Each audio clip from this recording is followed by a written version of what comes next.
Make sure to ask Gloria questions later. And believe it or not, we're at the very, very, very last session of the conference. It's been about, what, more than 2 hours since Vanya's been on stage, so we need to change that, rectify that situation. He's going to be coming in and moderating David Armano's awesome closing keynote. So please give a warm welcome to both of them.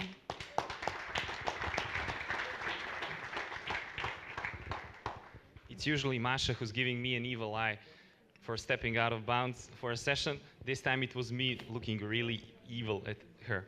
So this is the last session, but please don't you cry, because the next guy is gonna be awesome. He will rock this stage. He comes from Chicago. He's an executive at Edelman Digital, the digital part of the largest independent PR firm in the world.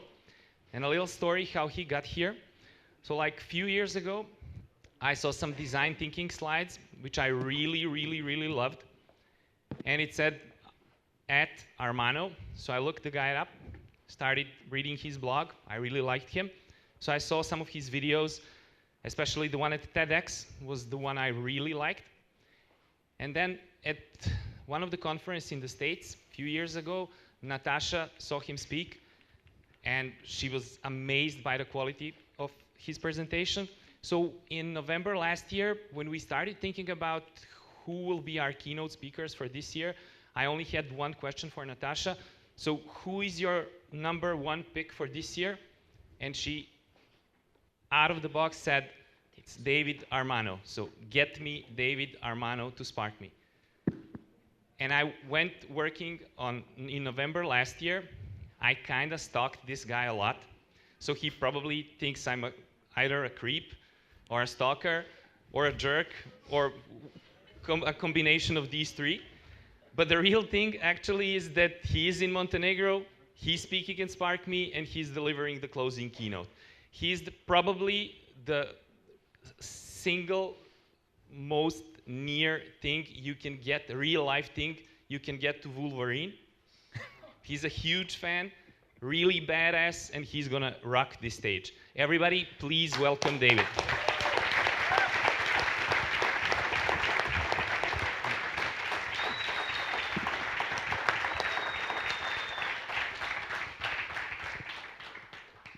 You're killing me with these expectations. I'm like watching the tweets, high expectations, that introduction. You're not supposed to start off that way. You're gonna go through the roof. Okay.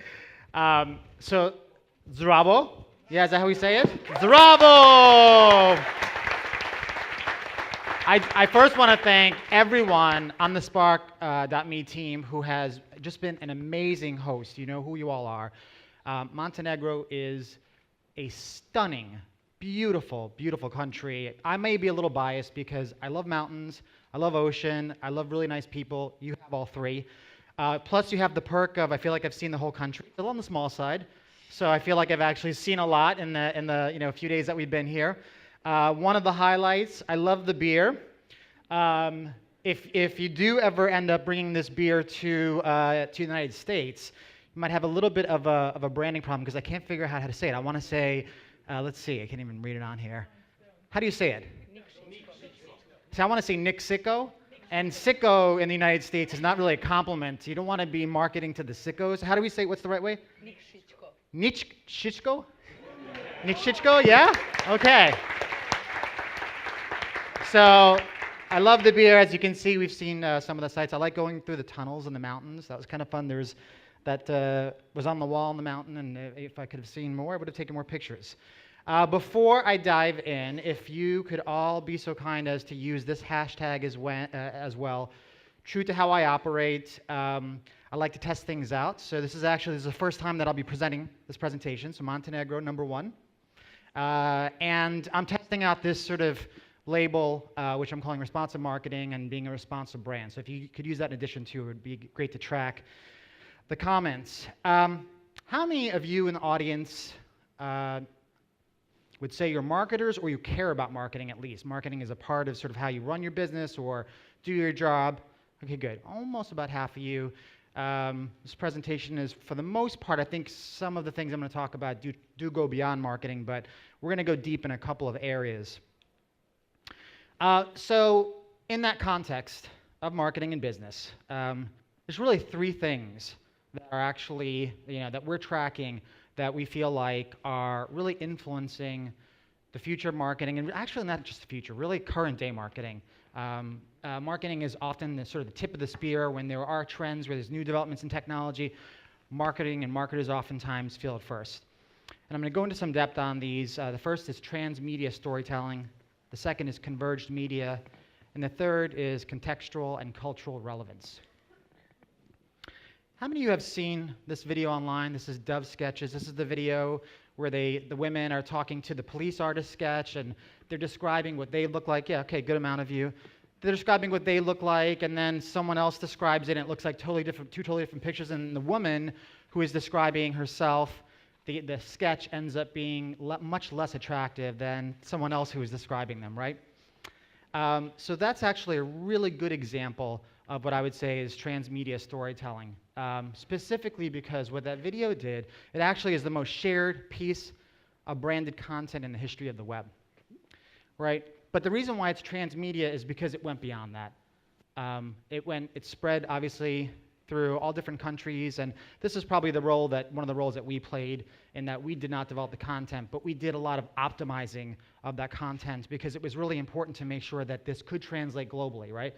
That was sort of one of the factors that led to the fact that it was the most shared piece of branded content on the web. Of course, an even bigger factor was the fact that it was a great story, right? It really was compelling and it resonated with women because women could relate to not really feeling good about themselves. So a good example of transmedia storytelling in that this actually even influenced a traditional advertising campaign. And we're going to talk a lot about in this presentation the difference between ad campaigns and content and stories. Converged media. This is our CEO, Richard Edelman. And he talks about the blurring of lines in media. In the marketing world, and I'm going to dig into this a little bit, we get caught up in our swim lanes. And our swim lanes are paid, earned, and owned, and I'll get into that some more. But I want you to think about this phrase, because we're going to get back to this idea of great content being your ad, right? Great content is the best advertising, the best marketing. And we're going to talk about why that's becoming increasingly true and increasingly important today and in the future. So I mentioned swim lanes. So these are the three swim lanes in marketing. Paid, okay, that's more like traditional advertising. Earned, earning your way into conversations, getting media publicity, that's like public relations. And owned, websites, apps, those types of things. But you can see that in this visual, I've kind of mashed them up a little bit, and there's lots of overlaps. And I'll give some examples. So you have a website where you're pulling in social feeds. Well, that's owned to meet social. Or you might have heard a lot about native advertising. Well, that has a paid component, has an earned component, sometimes it has a social component. So the point being is that these swim lanes are starting to merge, overlap, blur. Yet in the marketing world, the way many of the agencies are structured, the way that many of the campaigns are done, we are still trying to work in those swim lanes, and that's where the disruption is happening. I'm going to use that word, and no, I'm not supposed to, but I'll reference that more later. Now, in a digital context, right, I like that phrase, we're living in a digital era, so remember that. In a digital era, there are really two drivers that are fueling these things. Search engines, and I like to use this phrase, visibility and viability. So search engines are really tapping into visibility, the ability for you to be found. The other is social sharing. And that is, then when you think about viability, when I talk about viability, is your content viable in terms of, will people want to share it through the now hundreds of social platforms that they have? So visibility, viability. Search, social. Fueling this sort of blurred landscape of paid, earned, and owned, which are sort of overlapping together. And content is increasingly the thing that lives in the center, that works throughout this ecosystem. So, contextual and cultural relevance. We did a study. The study, I think, is about 2 years old, called Modern Family. And in this study, we found out that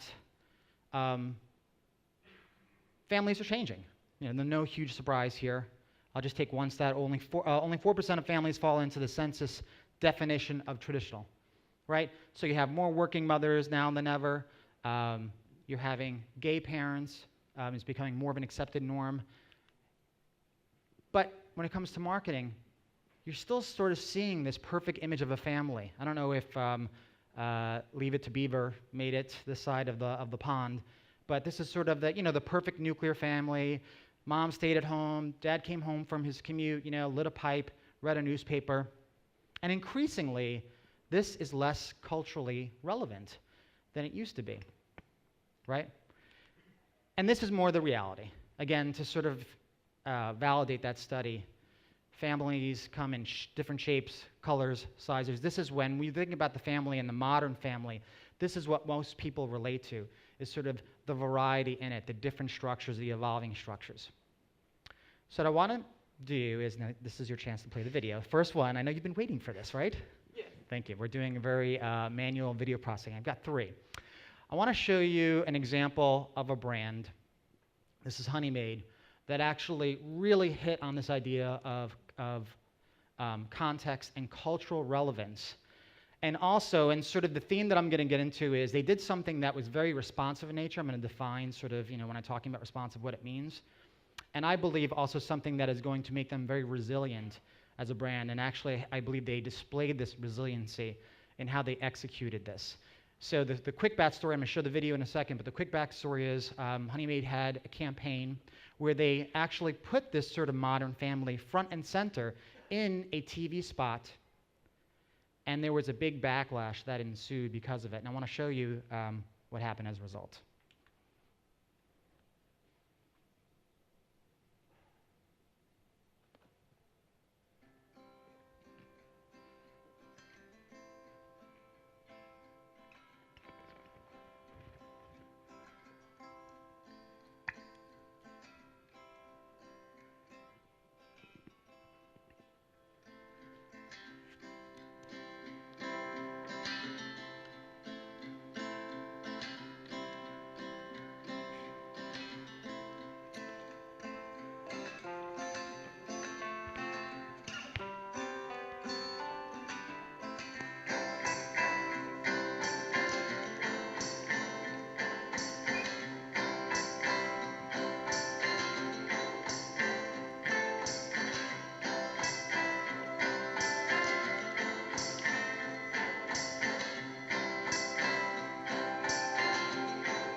Good stuff, right?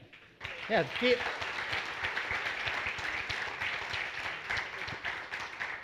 When was the last time you applauded after an ad?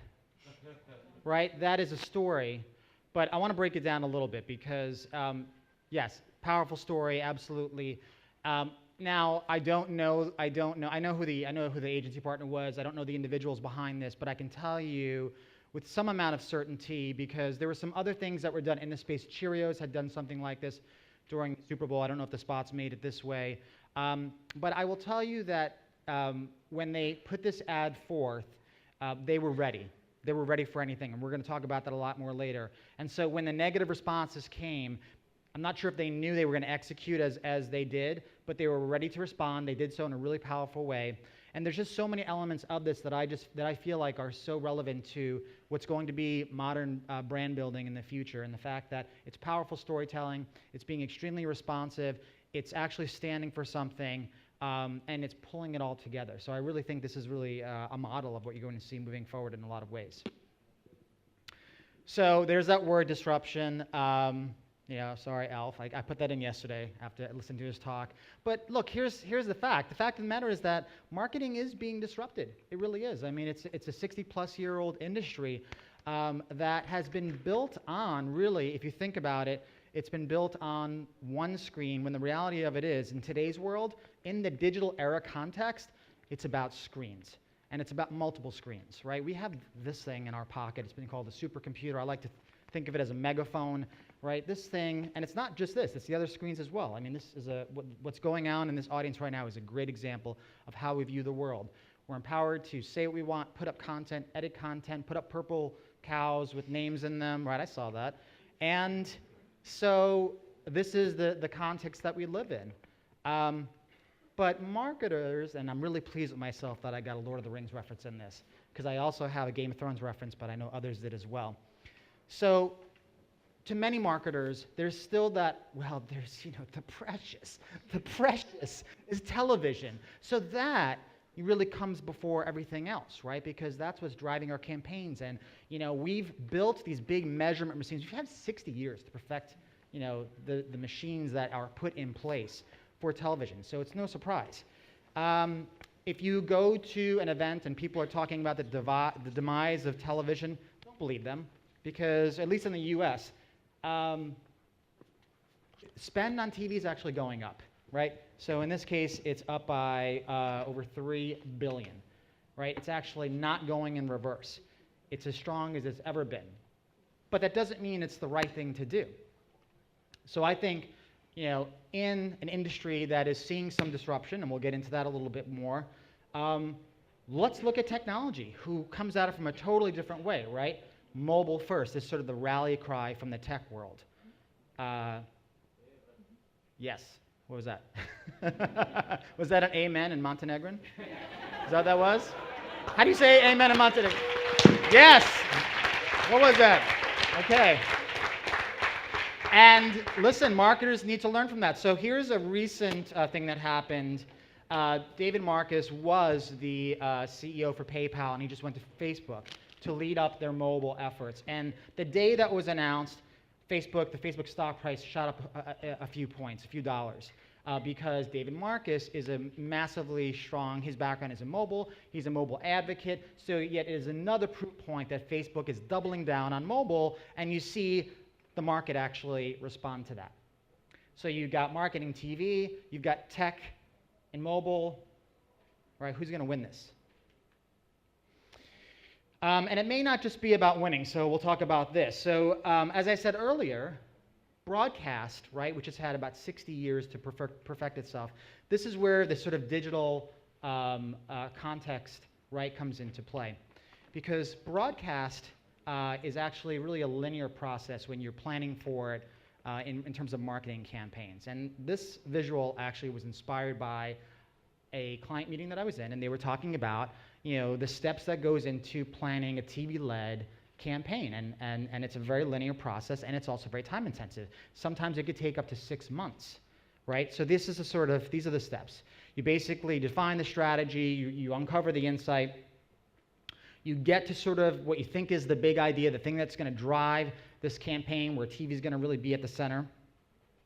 You then move to execution, and before you move to execution, there's all kinds of testing, right? There's testing with focus groups, there's A/B testing, different versions of it as you move along in the process, and then ultimately you shoot it out into the different channels, of which the majority of the spend goes into television, right? So it's a line, and then blow it out. But digital context doesn't work that way. It's not a line, it's not linear, it's not analog. It's multi-directional, and it can change on a dime. How many of you have heard of the phrase real-time marketing? Okay, what? Not more? Okay, that's kind of a big thing right now. And so it's actually very hot with marketers right now, and this was actually probably one of the things that inspired me to do this talk, because I believe that real-time marketing, which a lot of marketers are now really interested on, or 53% are looking into real-time data and how they leverage that, how they leverage what's going on in the world. This is a heat map showing current news stories at the time. They're interested in aligning that to how they do their marketing. But I believe that real-time marketing is just a tactic. It's not a strategy. So you have this traditional marketing model. Now here's where basically I start to talk about the responsive marketing model. And it really isn't this new model is replacing the old. It's not an or, it's an and, but I think it's a really important and. So I asked how many of you came from marketing backgrounds or interested in marketing. How many people came from development backgrounds? Have done development, tech development, some less of you. Okay, so thought there might have been more. You know, I feel like the iterative process has gotten dinged in a couple of days. So I actually think there's a lot of benefit from the iterative process. And I think that that is at core to when I talk about responsive marketing and the benefit, it's really about putting out things that are, you know, let's say that timeline behind it, that line is about, let's just say it's 6 months, okay?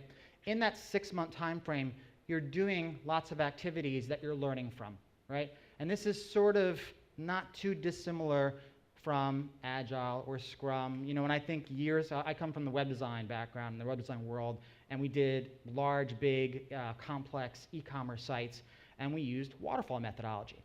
You worked on a stage, you perfected that, you moved on to the next level, and it just kind of trickled down. And then obviously, you know, now development is more iterative. It's some version of these things, but it's more iterative in nature. And that's sort of what this is as well. You put something out there, you get some data back, you learn from it, you put something else out there.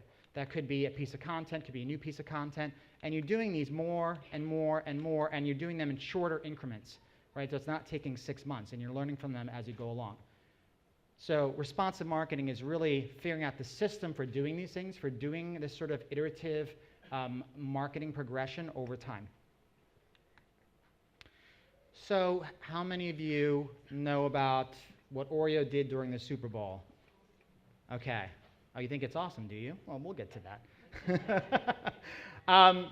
So I'll just tell at a very high level. I think this was about 2 years ago. It wasn't this past Super Bowl in the US, it was the one before. There was a blackout in the stadium, and what seemed to be seconds later, Oreo had put this out, right, which is a clever image, you know, that obviously happened. It was almost like they knew the blackout was going to happen, right? And everybody went crazy about it, and all the marketers, the marketing community, and PR community, everybody talked about it, and like, oh my gosh, how did they do that? Well, they had a whole team in place ready for something to happen. Something did happen, and they were really creative about how they addressed that. Now, I don't want to take credit away from this, because I do think it's important, but it's not the only thing that we should be looking at, because what Oreo did before this, I think, really is setting this sort of, you know, has begun to give us the framework for what responsive marketing is. And what they did was they actually had a 3-month campaign where they were celebrating their 100th year anniversary, and they put out a piece of content every day for those 3 months. And I want to show you this video. Where's my video person? Oh, we've automated. Very good. So there was an iteration there. So you tried the microphone at first, and then now we're going to move to this. We'll see how this works. Which means that she just lost her job. Well, the robots came for you, right? That was one of the early presentations. So I want to show you this video that actually really does a nice job explaining that process of those 100 days, because this is how they operate now every day.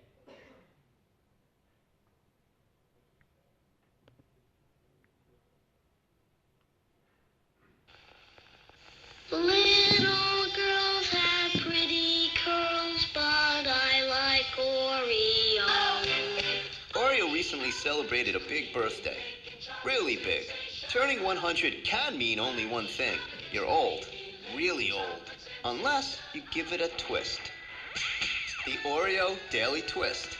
A simple idea to make this old brand a vital part of pop culture, the digital world, and everyday conversation all at once. 100 pieces of content created in 100 days in honor of the 100th birthday.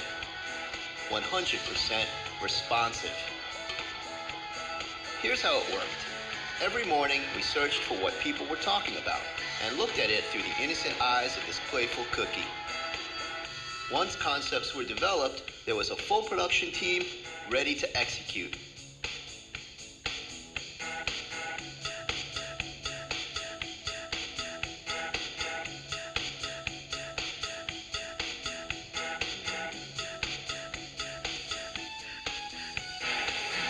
By the end of the day, we pushed the twist out to Oreo's 30 million Facebook Pinterest, and Twitter followers, and archived it on Oreo's online hub. How did we kick it off? Well, maybe you heard about that. Oreos are gay. Monday night, Oreo posted this on their Facebook page. It's not black and white anymore. It's pink, it's orange, it's yellow, it's green, it's blue. It's a gay Oreo cookie, man.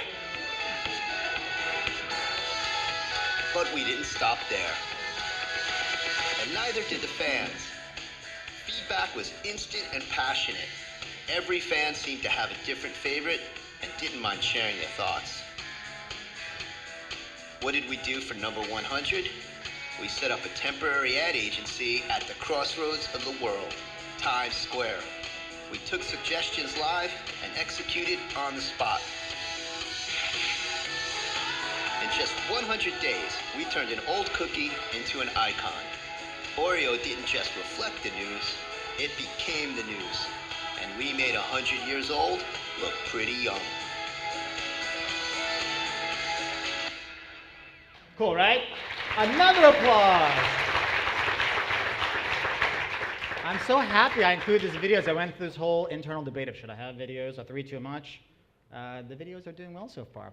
So here's what you're equipped with for those who care about marketing. The next time you're in a marketing conversation and someone says, you know what Oreo did during the Super Bowl? You could say, well, wait a second. They actually did this campaign before the Super Bowl, and it wasn't real-time marketing. It was responsive marketing. And so you can say that. Really great example of taking that, not really so much a campaign approach, and definitely getting it to that point of transmedia storytelling. I mean, what they did with the quote-unquote gay cookie, that really made its way through and got media coverage. So they were firing off, through social, through earned media. They also had paid components of this that was part of a campaign as well. Really good example of that. And the other thing too, and this is where I'll sort of give the credit to making a big move, Oreo is one of the few brands that invested very early on in social. So at this point, they talked about 30 million fans on multiple social networks. That's probably about double now. So they have scale, right? If they're around at 60 million in terms of reach, and they're also doing sort of paid right with really compelling content, they are reaching scale, which starts to really begin to challenge the broadcast and the TV model. And they benefited from being an early mover because it takes a lot more time and money now to get that type of scale off social networks. I mean, social is sort of a paid play now. Here's another way to think of this. So I'm going to ask you to raise your hands again. I hope to see a lot more. How many people here like music? Come on. All of you should like music, no? All right, so think about this as, if these are basically, and this is very typical in marketing, when you're doing things where you're trying to get maximum kind of, what these are called tentpole activities. If I'm using a music analogy, these are like guitar solos, right? This is like Jimmy Page from Led Zeppelin. And, you're trying to sort of hit these notes. You just can't do that for a whole song. And so when we talk about responsive marketing, it's more of really the rhythm. It's establishing, it's adding that rhythm to that, can you put out something every day? Can you put out, something that really breaks through once a month? What does it look like for you as a brand by the end of the week? It's doing that sort of ongoing drumbeat. Think about the new stars of marketing are the rhythm guitarist and the drummer, not just the soloist. Okay, how many people here have shared something on social media, an article, an infographic, without actually reading it? Like you shared it first and then you came back and you read it. I've done it a lot of times. And if you've done that, you're tapping into this idea that content, we're going to talk a lot about content now. Content is today's currency, right? We want to be the first to share something because we want the comments, we want the likes, we want people to, to then share it and now give us like, oh, I saw this from David, isn't it great? And I'm like, of course you did. And then I feel good about it. It's like, it's a value exchange. It's like, it really is a form of currency. So I'm going to go back to that idea of great content is your ad. This is actually, and let's talk about innovation. I'll use that other, word that I'm not supposed to use. Really hard to innovate in print marketing these days. Whoever came up with this is a fucking genius, because this just blows me away. I mean, even if you don't know what Game of Thrones is, you probably would actually look it up, because you're reading your New York Times article and then you're seeing a shadow of a dragon, that's literally like built into the article that you're reading, and the article is about something else. So, and you're innovating in print, which is really hard to do these days, right? But actually, this really is a great example of bringing that, making sort of the content your story, the content the ad. So some disruption that's happening in the space. This is a gizmo. Think of it as DVR for the internet, and who knows if this will ever go mainstream. It's called ad trap. But basically, you plug this into your cable, however you're getting internet, plug it into your computer, and you never see a banner ad again. Ever. Boom, gone. Pre-rolls on YouTube. Boom, psh, gone. Not like we really look at those things anyway, right? We're spending a lot of time in social feeds where we don't even see banners. So you got the fact that banners are almost not on our radar because we're spending a lot of time in streams. And then you have potential hardware like this coming down the pike that could take that away. And just to use this as an example, the difference again between content and ads, I'll reference that sort of Dove Sketches idea as content, and here's some advertising for Dove. And again, not that that's going to go away, but the ads aren't going to get us talking, right? Which goes back to that sort of idea of viability. Is it viable from a sharing perspective? This is another example. I'll show you some more work. This is one of our clients. It's US Dairy. But another example of where, slightly different, of where we actually worked with Slate, which is a media company.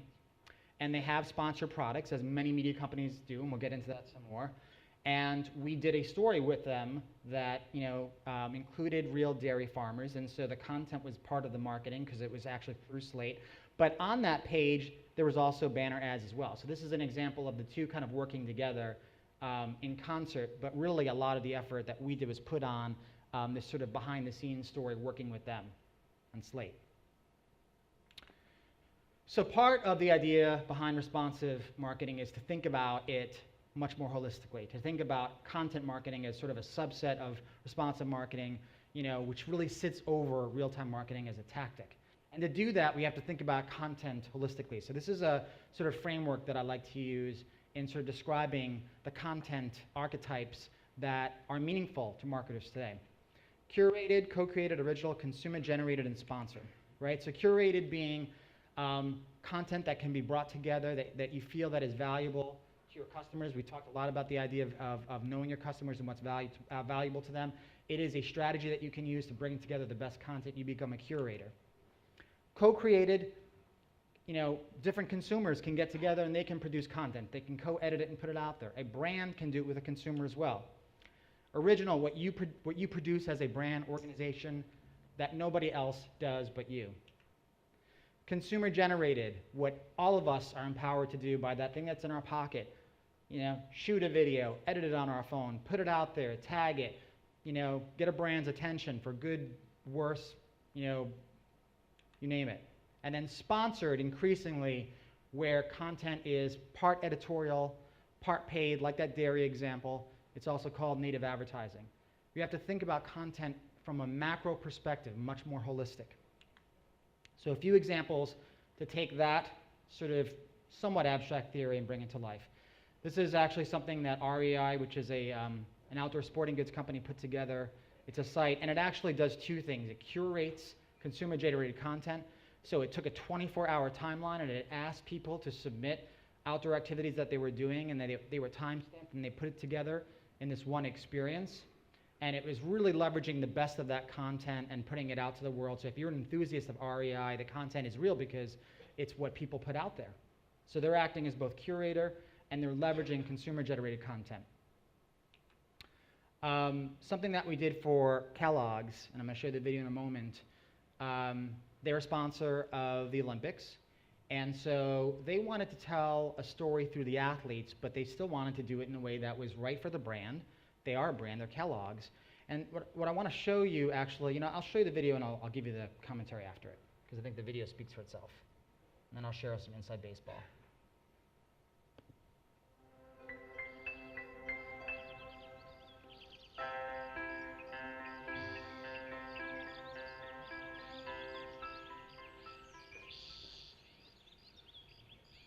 I started snowboarding at 15, and I just absolutely fell in love with it. I thought that I was going to just travel the world and snowboard for a good 10 years after high school. That was my plan. But then plans kind of changed a little bit when I contracted bacterial meningitis. She came home from work and just didn't feel quite right, kind of like the flu, very tired and that sort of thing. Within 24 hours of that first symptom, I ended up in the hospital on life support with less than a 2% chance of living.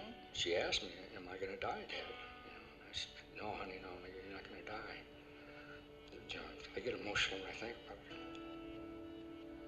When she came out of surgery, she asked us, are they gone? And we said, yeah, they're gone. She said, good. I lost my legs, my spleen, I lost my kidneys, I lost the hearing in my left ear, I lost the life that I knew, and I started over.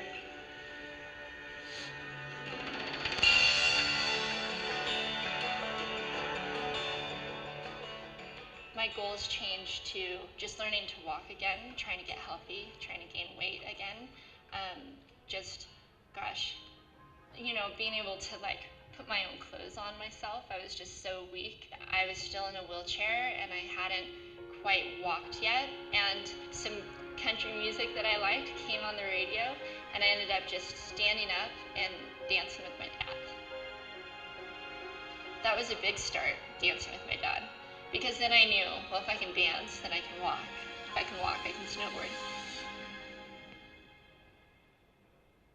Life goes on, and it not just goes on, but it's amazing. Like, the other side can be incredible. What do you do when you're 19 years old and you lose both of your legs? You can either give up on life, or you can live it. I choose to live it.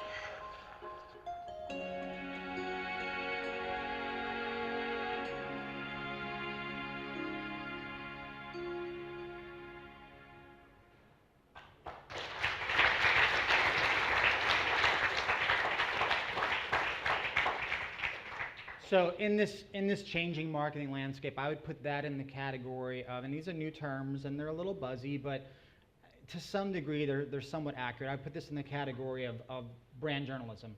And the reason why I put in that category is, so Amy was one of several athletes that we profiled like this, and it was done in documentary style. We actually used a documentary filmmaker. And the inside baseball on this is, to get to this level of telling a story and still work with a major brand was very difficult to do. There was definitely sort of back and forth on, really getting that right balance. We had discussions of, well, let's show more product, right? And we're like, no, you can't show more product. It has to feel natural. This is a really powerful human story. That needs to be the star of this. It definitely aligns with your platform of great starts, but you need to let Amy tell her story. And so it wasn't an easy process to get to this point, but we did. And so I think really the big takeaway from this type of content is any brand can put content out there, but not every brand can tell a story in this way. And these are the kinds of things that people are going to value moving forward. And it's going to take art and craft and the right partnerships between brands and their agencies and their partners to actually make that happen. All right, so we're going to go from Olympics to zombies.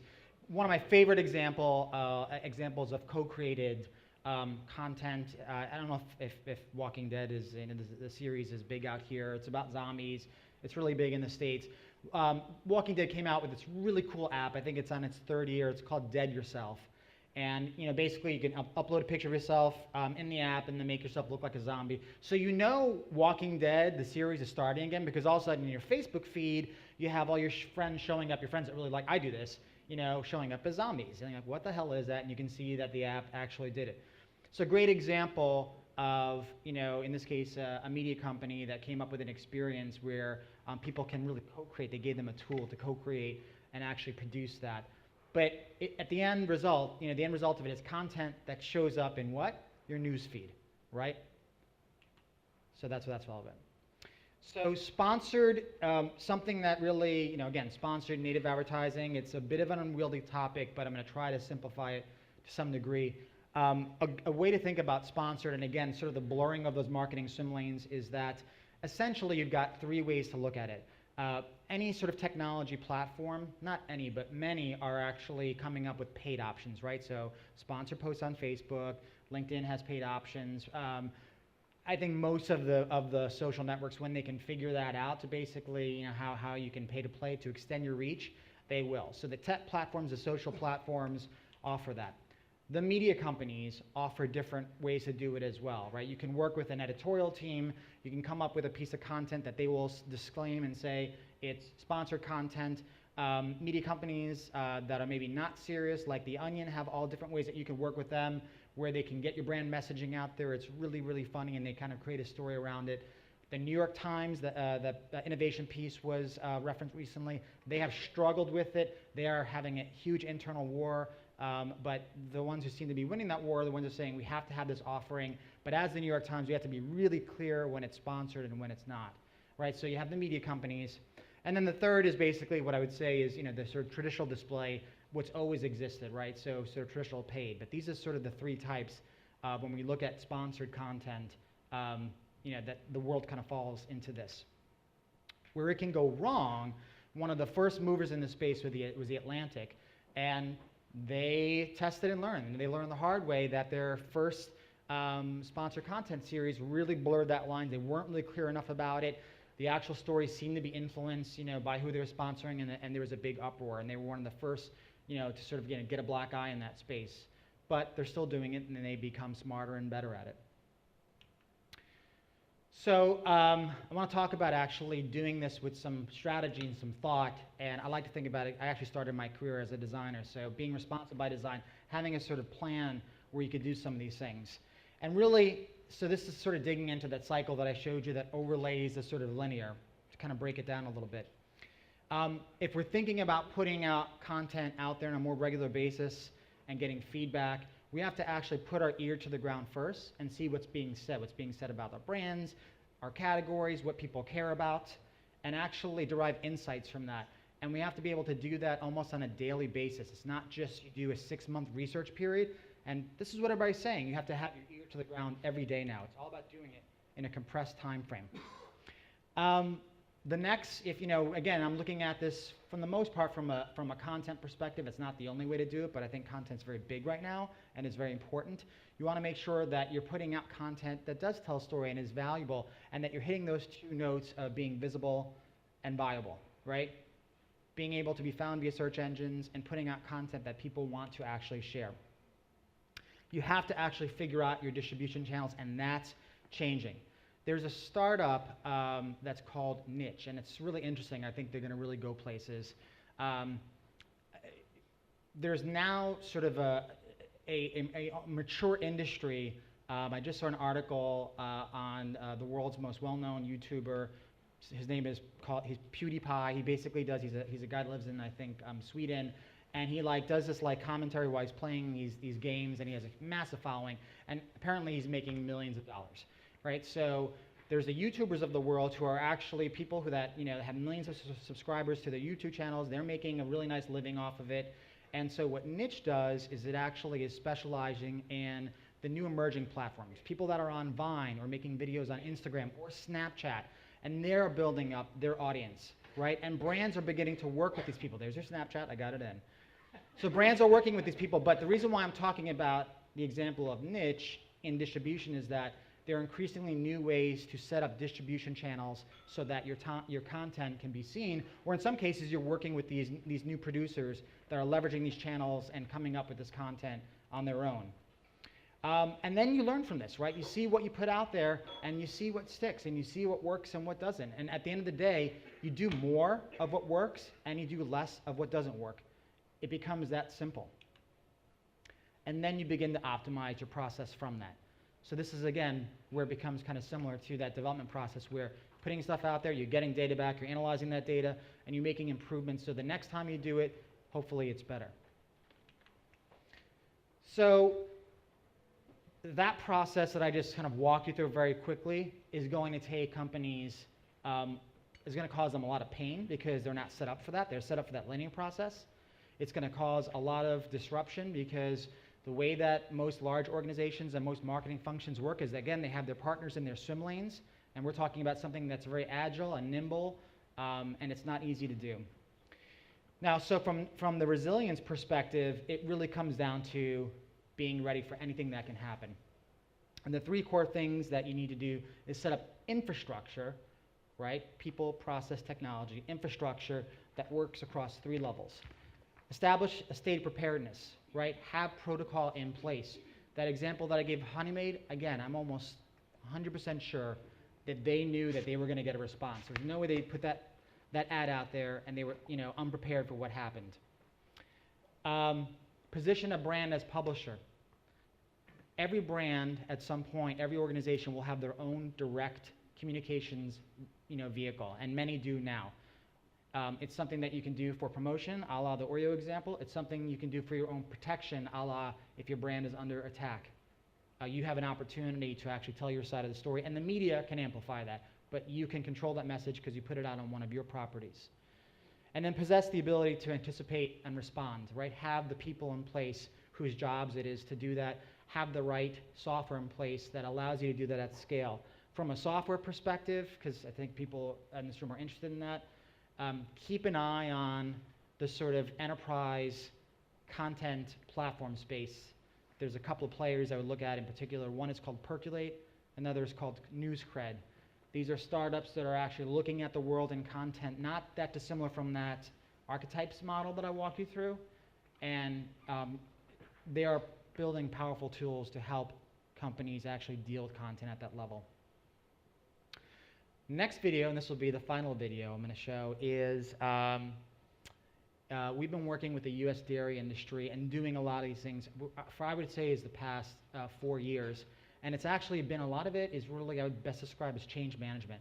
It's actually been putting in that infrastructure where they can actually always be listening. They have a newsroom, you'll actually see it in the video. We tested some pilots. We actually did some pilots where we used our own newsroom first, used an event to actually test some theories about putting content out in response to what was going on via an event. And now it's becoming systematic to how the industry operates. So I'll show you the video, and I think it'll do a good job of explaining that.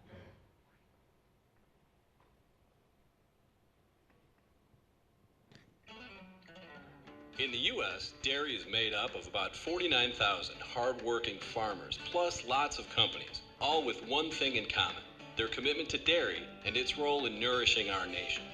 But in 2012, we noticed that even with all these different groups, organizations, and websites, somehow we are operating in, well, silos. There was no one place to get the straight talk on dairy. How could we expect people to understand our message if we weren't on the same page ourselves? We needed to find a way to bring all things dairy together.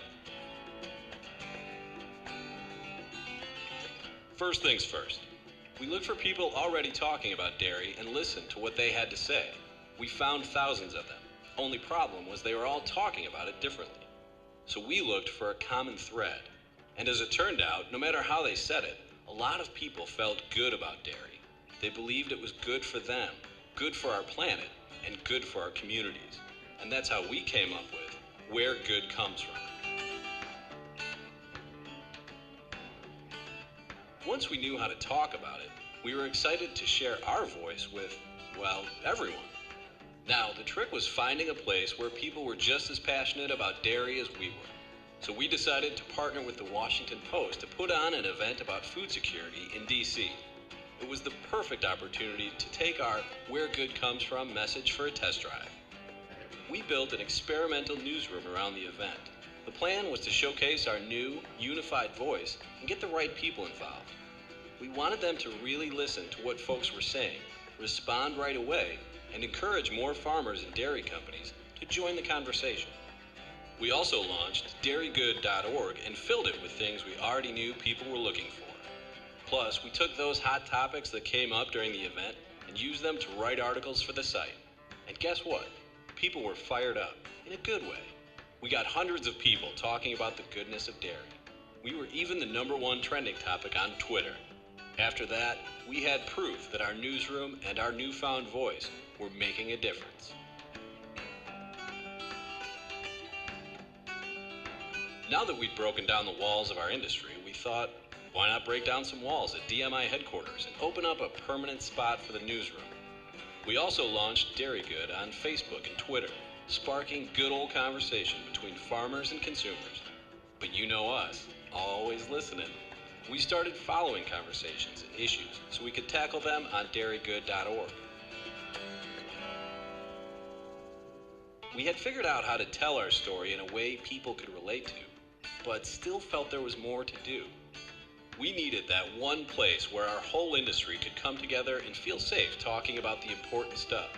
One place where they could share what they know or ask questions about what they've heard. Well, that one place is the Dairy Hub. Launched in 2014, it's quickly becoming the go-to for farmers, our industry partners, and state and regional groups. But hold on to your hats, because this is only the beginning.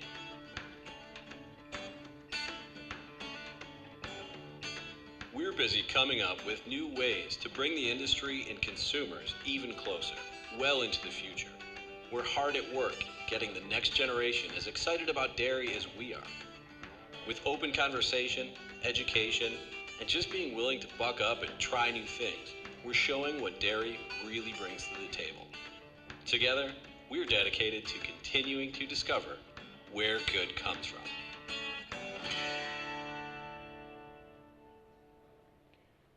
No purple cows in that video. I know everyone was looking for the purple cow. This is a really personal source of pride for me because dairy is a regulated industry, right? So having a newsroom, having a publishing platform like Dairy Good, having even the internal, I don't know if you saw that, the Dairy Hub, it's actually powered by Salesforce, and it's really off to a great start. It's got partner brands such as Domino's in there, it's got DMI employees, it's got dairy farmers. One of the things that we found out was that the dairy farmers were huge advocates and they're all on social media. So we really targeted them and are bringing some into sort of, the ecosystem. But the source of pride for me is that this isn't a flashy brand, it's a regulated industry, and we were actually able to get them to do things. And one of sort of the assets, so we're gonna go back to, I'll harken a little bit back to design thinking. And again, my background, I started off as a designer, was to think about the system, that needed to be put in place so they could begin. And again, this is a long journey for them. It's 4 years into it, but it'll take another 4 years to even go further. But this became actually the blueprint, and DMI employees would walk around with this and they'd go, yes, what we're trying to do is we want to listen, work together, activate our network of advocates when there's an issue to help us, have a voice in the conversations, and deploy those things and learn from it and start it over again. Sounds familiar? So complex sort of system with a lot of moving parts. And the guy from Prezi who was here will be happy to know that I first presented this in Prezi, so you can zoom in on everything and that helps sell it in. But eventually they printed it out on a piece of paper and walked around with it and hung it up in their cubes and walls. And that's how we started doing some of these things. And we tried pilots, right? Because it couldn't just be about strategy. All right, so I'm going to try to sum this up in a few bullets. So a few things that are basically happening in marketing, which is being disrupted, to use that word again. You've got the sort of media landscape, which is converging, the swim lanes blurring, the rise of content as currency, the importance of context, including how, I throw in, these are all C's, convenience, right? Content has to be able to be in a format that is convenient to us. On our phone, on one of our screens, we shouldn't have to work to get the value out of content, so that we want to share it, it's easy. It's not just about content, it's about really good content. It's about stories that actually stand out and make us want to actually do something. Share, have an opinion about, engage. It's about being responsive. It's about being ready for anything, that idea of being both responsive and resilient.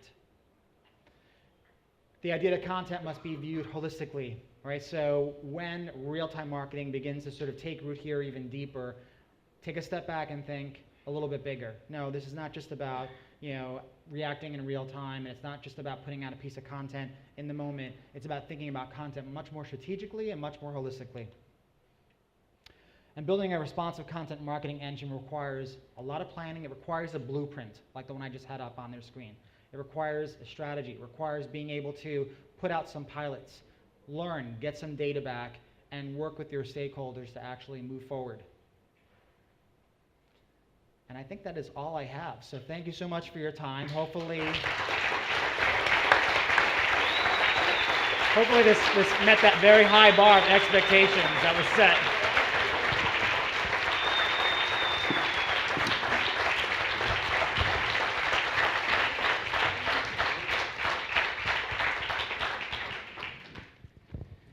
Thanks, man. This was really awesome. When I introduced David, he said, do not get the expectations too high.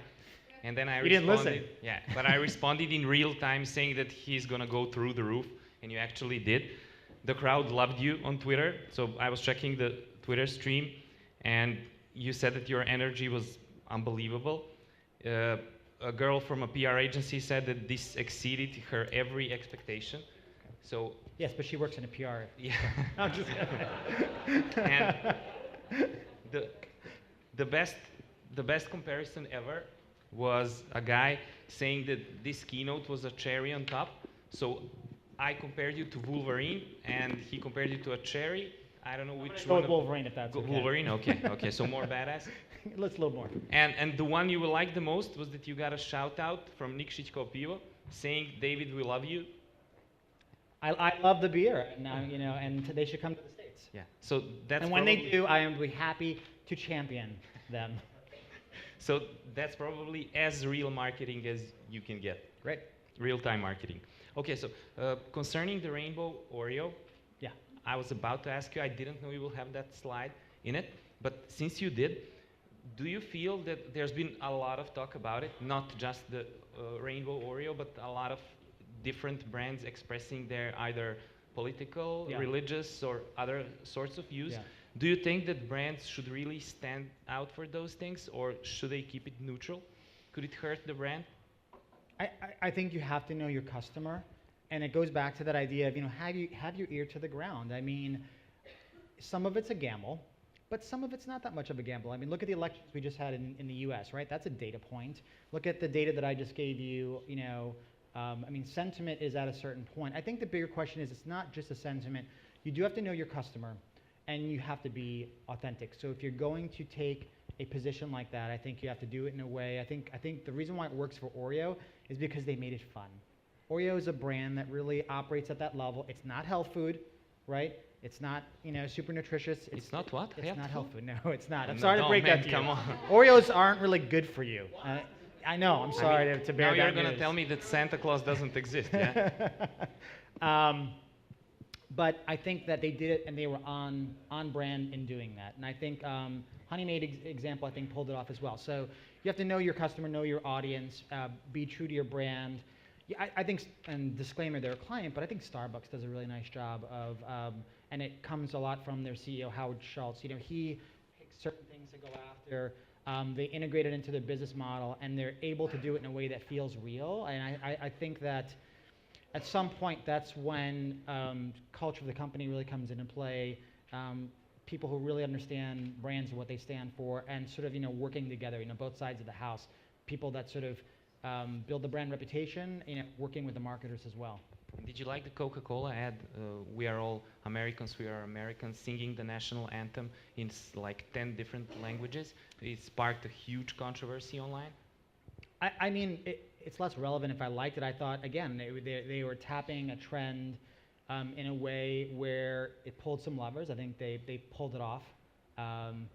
And when you look at their audience and the global audience, it makes sense for them. I don't think it makes sense for every brand, but I think if you're going to go in that direction, you have to ask the right questions, and then you have to execute in a way that's right for the brand. Okay. And one of the things you mentioned, Oreo's tweet at Super Bowl, last year's Super Bowl. Yeah. And one of the first comments from our guest blogger Petra was, I mean, it happened in real time, but actually there was a long scenario planning and complex scenario planning behind it. So like they practice it for like 2 or 3 months, every different kind of scenario that might happen. Mm-hmm. So the design was already made, so they just reacted. And you also said that how many of us shared something without even reading it? And then you said, well, I'm the first one who did it. Actually, a few days ago, you shared the well-known article from Business Insider, which was titled, and I quote, we got to look inside the 45-day planning process that goes into creating a single corporate tweet. Yeah. later on, you wrote a blog post about it, saying how it was link bait, how they actually. Yeah, I didn't read it closely enough. Yeah. So. And I came clean, and I blogged about it. Whoops. So how much do you think it's actually real time? How much do you think it's scenario planning? How important is it to react in real time? Yeah. Look, so let's. Yes, Oreo probably had all that process in place, and we've had activations like this. Let's not underestimate the fact that something did happen. The power of the dark side. Right. Well, really the key was they had a good art director and a copywriter, there on site, ready to do something. So that's really the most important thing. And then also equally as important, if not more so, they had someone who gave the green light to say, yes, that's okay. It was the client and agency working together.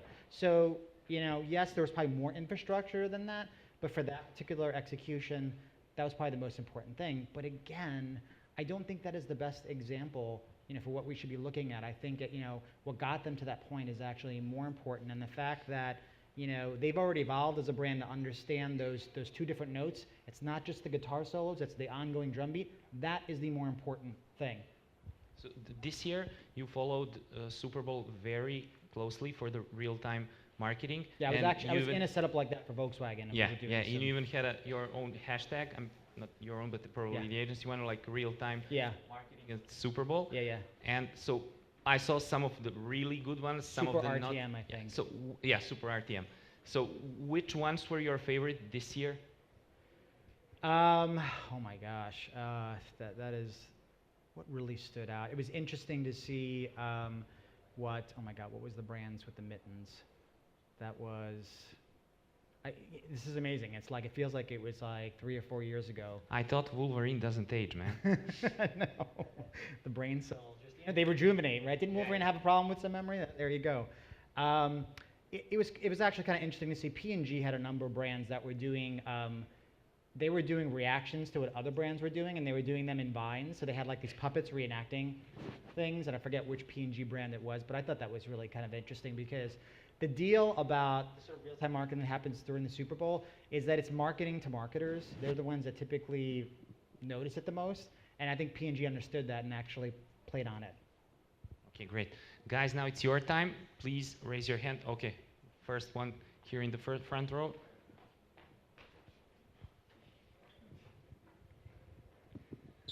Okay, so you mentioned that marketing today is not marketing for the screen, but marketing for the screens. Yes.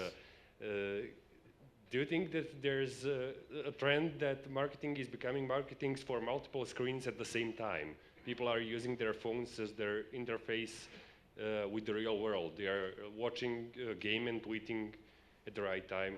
Microsoft is putting like a tweet wall on the side of the football game with new Xbox, so you can follow everything. Yep. Yeah, so the multi-screen experience. I don't think anyone's really perfected it. The Walking Dead actually does some really interesting second screen experience where you'd be watching it, and then they ask a question, and then you can enter sort of a keyword in, and then you're entering a contest. That's sort of the more traditional. I feel like the more natural second screen experience is what happens like during a sporting event, and then being ready to sort of, Nike just did something with the World Cup where they did like a 3 or 4 minute video, and I forget which athlete. It's one of the more popular athletes. It was based off a big play. It's like 15 different athletes. Yeah, one of the okay, most popular ever. Right, but it was aligned with some recent game events, right? And I think that begins to play into it as well. It's starting to put out a story out there that's very close to some things that have happened, and then they're watching the conversations around it and they're participating as a brand. So I think that actually is multi-screen experience. Okay, and the short one. So this is buy one get one free. What's your take on the ad trap and ad blocker? Michael Pachter had a huge rant a few weeks ago calling ad block users the worst scumbags on the internet.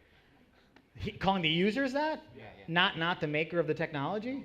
He called users. You never blamed. That's like then we're scumbags for using DVRs, right? If it were, because I feel like it's the same type of thing. I mean, it kind of goes back to it's like what's happening with Uber right now with the taxis, right?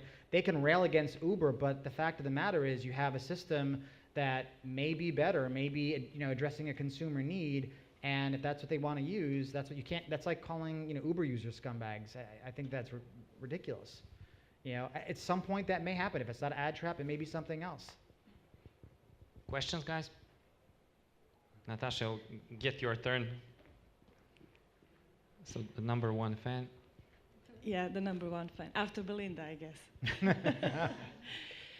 So as a marketeer, and lots of people here from marketing agencies and PR agencies, the first question and the biggest question would probably be, how do you deal with these traditional big old companies you work with in terms of getting new things for marketing?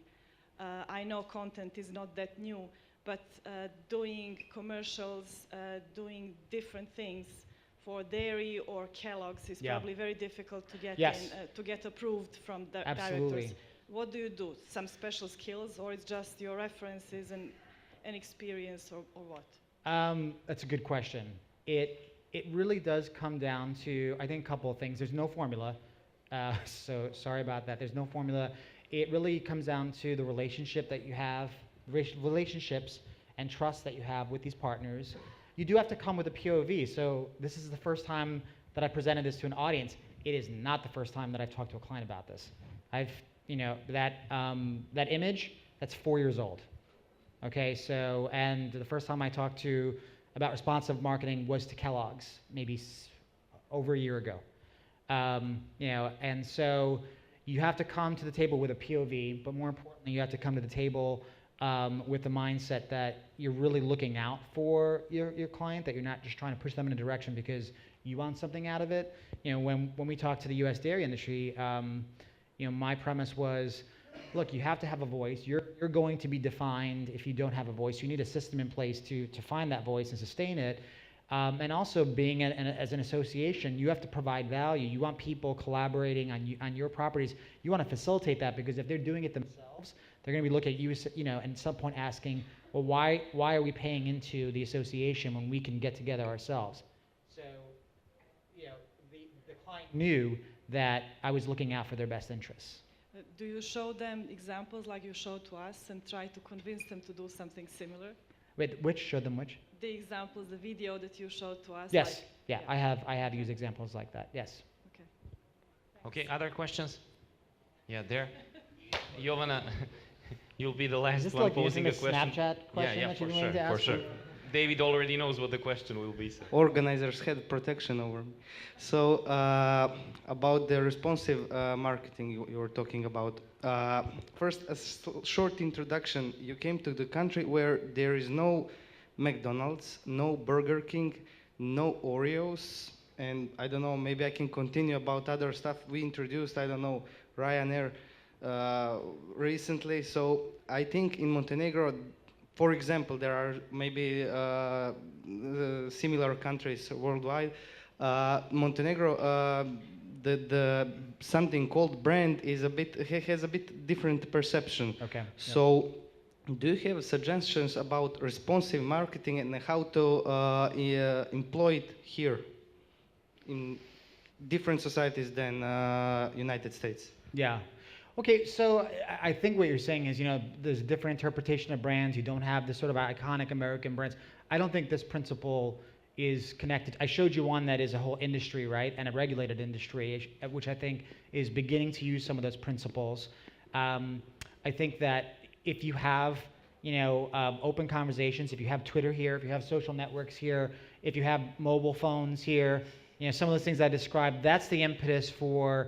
Again, some of this is the fact that we're spending a lot of our time in these news feeds, right? And if we're spending our time in these news feeds, you have to make sure, as any organization, that your content, your message shows up in those news streams. So everything that I talked about here, including the blurring the lines between paid, earned, and owned. Facebook is a great example of those lines get blurred. You can put, a great piece of video content on Facebook. All right, let's say that you have. You're a company, you're not a brand, right? You're a corporate company and you have 2 million fans. And you've created a really great corporate video that your customers are going to love because you've had an insight drive that you're not going to get that seen unless you put paid dollars behind it. You'll get it seen by some. You might have a really good piece of content. So there's that aspect of there's a paid aspect to it. You have some ownership over Facebook, but you really don't own it. And then as people are sharing, some of it's organic, some of it's earned, and some of it's also paid. So it's paid, earned, and owned all blurred into one.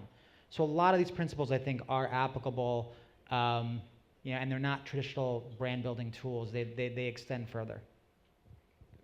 We have effectively killed your break, guys, but it's just that we don't want this No, we're to keeping end. them up from the Vishneko. Sure. How do you say it again? Nikshiko, yeah. Nikshiko, the Nikshiko. So I need lessons on it, the Nikshiko. Other questions? Nishichko. Nichichko. Up there? Damian, if I see from the light? Okay. Hey, David, thanks. Just one short question. We try to help with content marketing and storytelling, but for small and micro brands. So the ones who cannot afford the budget. So do you have any insight on that? For smaller companies? Yeah, like micro companies. Yeah, I always get, not just me, I think this question always gets asked, and I don't want to keep giving the same answer, but I do think it's true. I think that everything we talked about here, and it goes beyond the content of this presentation, when you're smaller, it should be easier to do these things.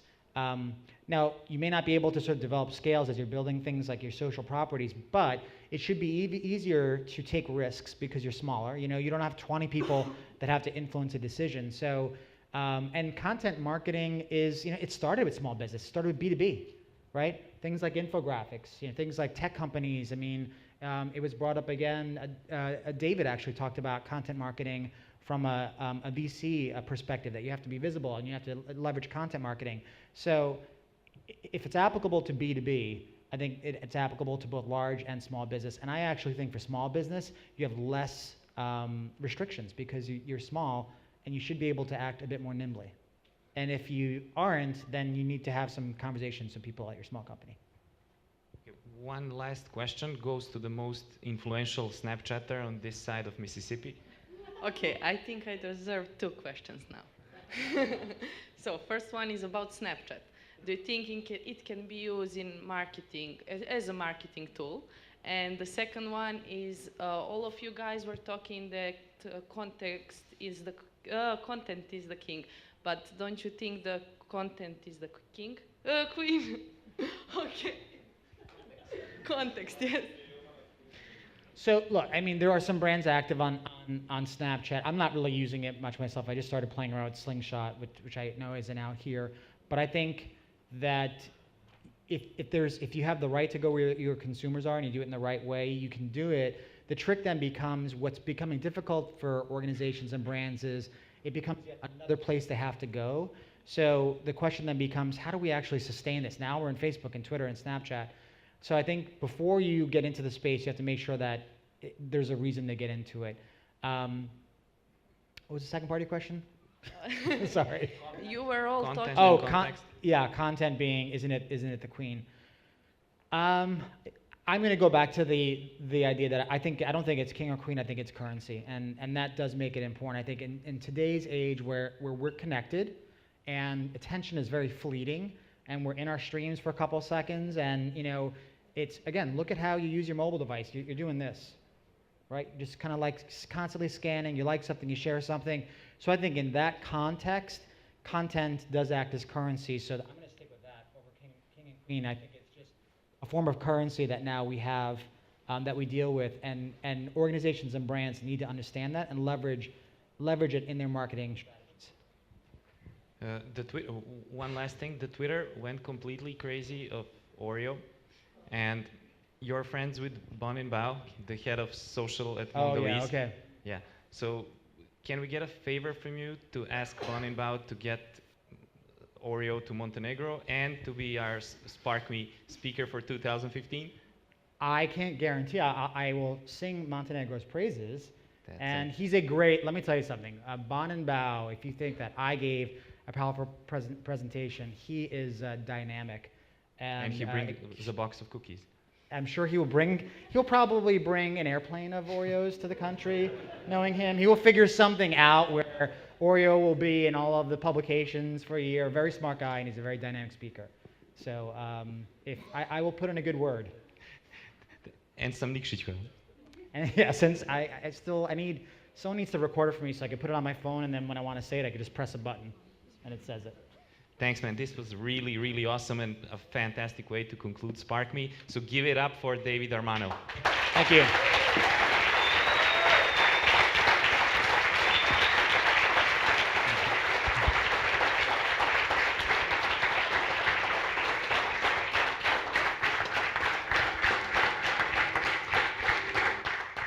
So I have a couple of things. The official conference part is over, but before you decide to leave forever, please don't leave. The startup competition finals is going to be in this room in about 5 minutes, which is how long you have to run outside, get some coffee, and get back.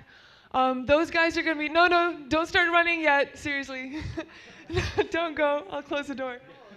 So those guys are going to be getting tickets to San Francisco and will attend TechCrunch Disrupt. There's still time to be their best friends.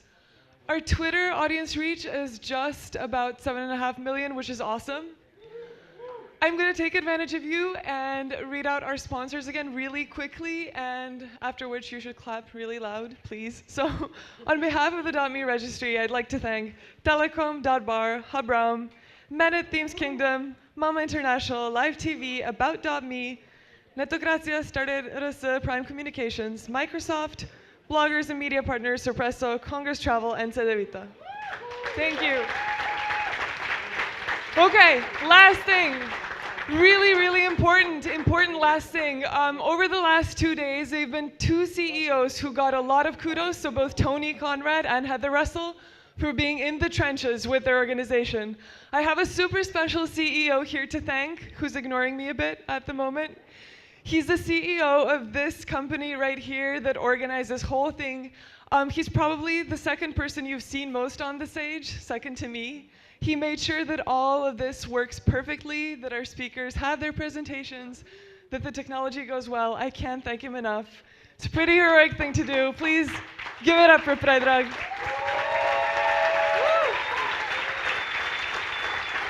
Okay. You'll never have to see me here on the stage again, so go get your coffee and come back for the startup competition finals.